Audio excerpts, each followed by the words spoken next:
any type of passive mobility or stretching, you always want to work the opposite muscle group into end range activation.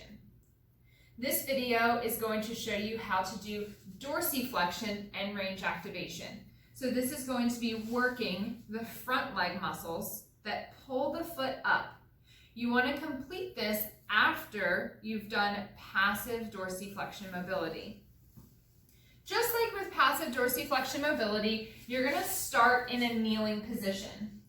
If being in a kneeling position is uncomfortable for you on your knees, you can always use a pad or a pillow and place it under the knee that you're not working. You're going to get into that kneeling position, sit back on your heels, and all we're going to be doing here is working on lifting the toes and the front of the foot off the ground. Okay? And this is working the front leg muscles. Now the key with this exercise is you don't want to be rocking your body back to get the toes up further. You really want to isolate this movement in the ankle.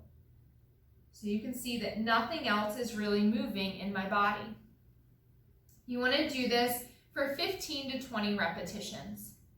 Now, if kneeling is just not a position that you can get into, whether it's because of pain or lack of mobility in the hips or the knees, you can do this just like passive dorsiflexion mobility up in a standing position.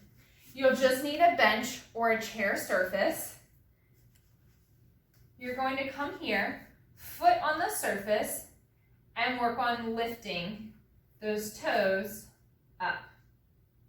Okay? To get more into the end range, you can lean forward. Again, you don't want to be rocking your body back to get your foot up higher.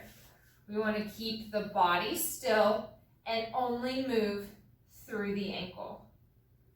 Just lifting the front of the foot up off the mat. Now I will say, if you're going to do the standing version of active dorsiflexion and range activation, I want you to have your hands on a support surface. I don't want you to be worried about balancing here. Okay, we want to have you over, or you could have your hands here.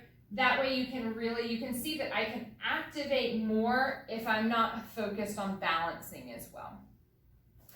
So this is end range dorsiflexion activation. You want to complete this after you've worked on your passive dorsiflexion mobility.